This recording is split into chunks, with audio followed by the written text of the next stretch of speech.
Ika-4 na kabanata.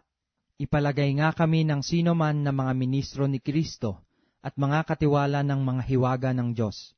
Bukod dito'y kinakailangan sa mga katiwala na ang bawat isa ay maging tapat. Datapwat sa ganang akin ay isang bagay na totoong maliit ang ako'y siyasatin ninyo, o ng pagsisiyasat ng tao.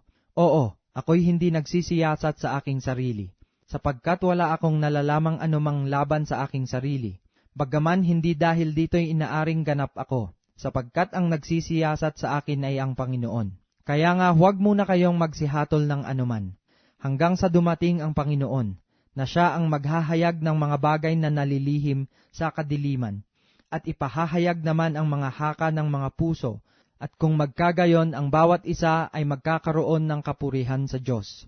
Ang mga bagay ngang ito, mga kapatid, ay inianyo ko sa halimbawa sa aking sarili at kay Apolos dahil sa inyo, upang sa amin ay mga tuto kayo na huwag magsihigit sa mga bagay na nangasusulat, upang ang sino man sa inyo ay huwag magpalalo ang isa laban sa iba. Sapagkat sino ang gumawa na ikaw ay matangi? At anong nasa iyo na hindi mo tinanggap? Ngunit kung tinanggap mo, ay bakit mo ipinagmamapuri na tulad sa hindi mo tinanggap? Kayo'y mga busog na, kayo'y mayayaman na, kayo'y nangaghari nang wala kami. At ibig ko sanang mangaghari kayo upang kami na may mangagharing kasama ninyo. Sapagkat iniisip ko na pinalitaw ng Diyos kaming mga apostol na mga kahuli-hulihan sa lahat, na tulad sa mga itinalaga sa kamatayan, sapagkat kami ginawang panoorin ng sanglibutan, at ng mga anghel at ng mga tao, kami mga mangmang dahil kay Kristo. Ngunit kayo'y marurunong kay Kristo, kami mahihina, ngunit kayo'y malalakas. Kayo'y may karangalan, datapwat kami ay walang kapurihan.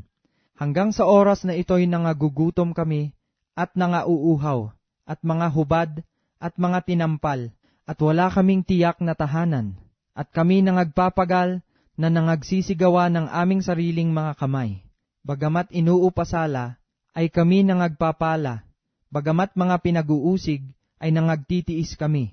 Bagamat mga sinisira ang puri, ay aming pinamamanhikan. Kami naging tulad ng yagit sa sanglibutan, sukal ng lahat ng mga bagay hanggang ngayon. Hindi ko isinusulat ang mga bagay na ito upang kayo'y hiyain, kundi upang paalalahanan kayong tulad sa aking mga minamahal na anak.